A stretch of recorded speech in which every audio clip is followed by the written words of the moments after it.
All right, it's time to address the elephant in the room for 2024, and that is bidding wars. There's a lot of buzz about bidding wars and whether or not they work. If they don't work, you're hearing people say, oh my goodness, the market is so hot. I got 9 offers on my listing.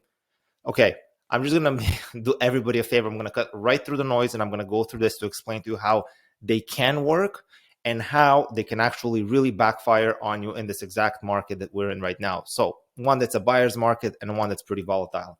So let's start with just a brief history. Bidding wars exploded during COVID. Effectively, that was the darling strategy for listing agents to sell properties.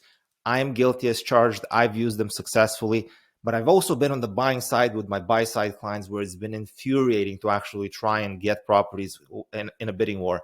Personally, I can't stand them. However, if you don't use them when the time is right, you're putting your clients, the sellers, usually at a disadvantage, but it makes it very difficult for buyers. So how does a bidding war work?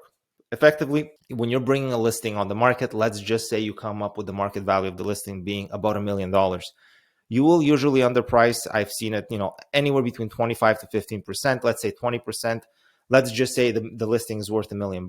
You will list at $799 and you will hold back offers for about 7 to 8 days. 7 to 8 days from going live. Ideally, you pack as many people through the listing. So hopefully you have 30 plus showings. And then on offer night, you will hold offers. And ideally, you get 5 plus people bidding on this property. With the number one goal is obviously getting the highest price and ideally getting a firm offer. That is how it used to work during COVID. What's happened since? Well, it no longer works, except some people are still trying it and it is backfiring on them. And this is where things can get very interesting. But to be just to give you a little bit of a recap, during COVID, when these things would happen, offers on $1 million property that was listed at $799, things would get pretty close. Like people would bring in offers at $950, $980, $990, $110, $120. They will be pretty close to the $1 million mark for the most part. The odd time you'll have somebody completely blow it out of the water if they really wanted the property, but it was rare. So that's how it used to work. So effectively, if you wanted to get about $1 million at market, but maybe you were able to squeeze a little bit more, a bidding war strategy was the way to go. Here's what's happening now, and here's why you have to be very careful what you're doing in 2024 when it comes to bidding wars. Now, there's a ton of data to back up that the listing price and how you come on the market is going to determine the probability of success for a successful sale. So, for example, if you come in overpriced, especially in a down market like we have right now, chances are your listing is going to become stale, where you're going to have to price reduce and chase the market down, ultimately reducing what you're going to get had you priced it properly. So had you priced it properly from the beginning, you would have probably sold for more money than starting high and then basically getting chipped away by the lowball offers or the lack of showings, where effectively you end up selling for less money that you could have gotten had you come on the market correctly. Now that's number one. Number two is that right now, if you come on the market with a bidding war, especially in an asset class that is not very attractive. So let's take it as an example, condos. Condos are struggling right now. If you have the audacity to come on the market with a bidding war, that's basically signaling to buyers that you're not that serious of a seller. You're probably trying to get market or a little bit more.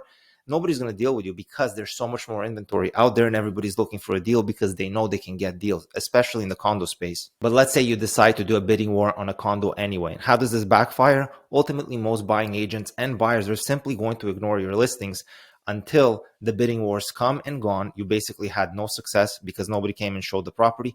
Then you're going to be stuck. Then you have to decide, well, what do I do now? Then you're most likely going to relist at the price you were originally expecting. And at that point, people are going to start coming and potentially showing the unit. But you kind of screwed up already because you came on the market with this underpriced listing. Then you're asking for more money. You've wasted a bunch of time. So you didn't come on the market the way you should have. And this is how you're going to get chipped away. And effectively, the longer you stay on the market, the more stale the listing becomes. And people will just let it marinate. And ultimately, had you come on the market at the right price, you would have had a higher chance of success of selling at that price than now sitting and trying to chase the market down. So that's how it can backfire. So what's happening in 2024 as a whole? Now, a key thing to understand is before even listing a property, whether or not you're going to do a bidding war, you're going to list at market or a little bit underpriced or a little bit overpriced, whatever you end up doing, I take a lot of pride in determining what the actual market value of your home is. And I'm usually pretty bang on percentage-wise. I'm very close. I take a lot of pride in that because if you don't have the right information to begin with, you may not be making the best decision for yourself. You may not even consider listing if the price in terms of what you expect versus what I think or what the market thinks your home is worth. If there's a big disconnect there, you're better off not even trying, because then you're going to basically put yourself up there as an unrealistic seller. You're going to come out with this price where you expect a ton. Market value is probably a lot lower than that. So why do that? You're ultimately going to sabotage yourself. You're better off maybe waiting for market conditions to improve. Probability of getting an emotional buyer is going to be much higher, because usually in an up market, it's much easier to find an emotional buyer that's willing to overpay or pay over market. But in a down market, this is the decision matrix that you have to be looking at before you even decide if you should list, because sometimes listing may not even be the right thing for you. We've talked a lot about the negative things about bidding wars and things that are not working. Let me show you something that is working so that you can understand one of the best ways how to bring a listing on the market. This is a great example. This one is one that I'm very familiar with because I did want to bid on it. I showed this property, and I'll give you the lessons learned in terms of what this listing agent did really well. She was very dialed in with her market value. I think the way this property was priced at 1.75 was pretty much where I pegged it in terms of market value. Maybe I was off by like 10 to 20 grand, but she had it really dialed in. So she had done her homework. She didn't go for a stretch target to go for more money. She also didn't underprice it by 50 or 80 grand to drive more traffic. She put it right in there, 175. There was a lot of comps to support that this is where it should be in this market today, even in a down market. She did ask for 24-hour irrevocable for all offers that come in. So that means that if you submit an offer, she would like 24 hours to make a decision. This is a strategic move. We're not going to get into it in this video, but she was basically buying time, because if she got an offer, she could probably drum up more offers. What ended up happening here is she did not list for a bidding war.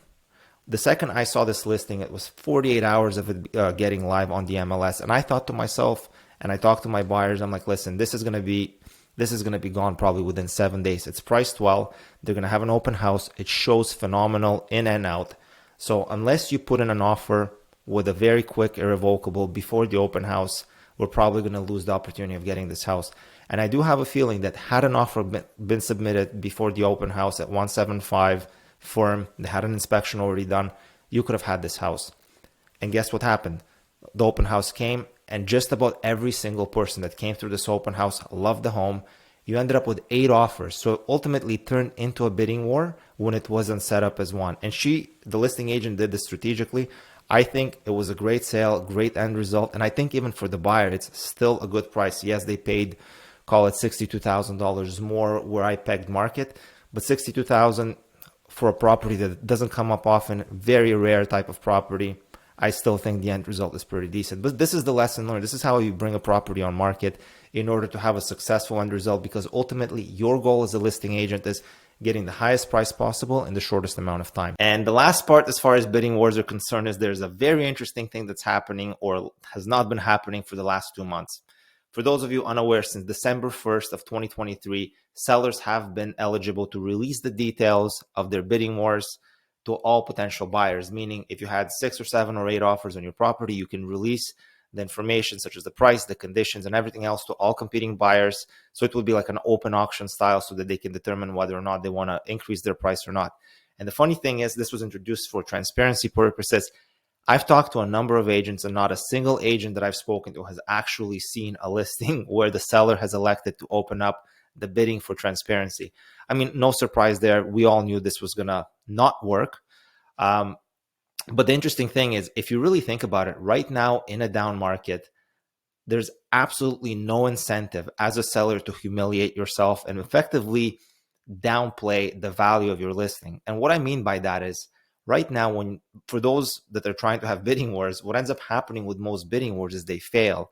And a failed bidding war means you did not get any of the offers to come anywhere near the market value that you were expecting. So back to my example of $1 million market value property listed at $799.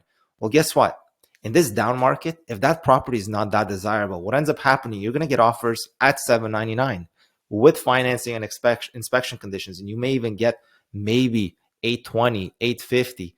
And it kind of tops out there because no buyer is willing to deal with the nonsense of what bidding wars used to be. We're used to have to go 20% over the list price. So now people are not really doing it. They'll offer a little bit more, but for the most part, these bidding wars fail.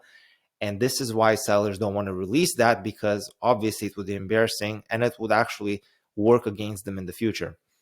So I don't know. Open bidding, I think it's a big fail, at least for now. It may eventually start picking up, or maybe the government's going to mandate it so that all offers have to be open.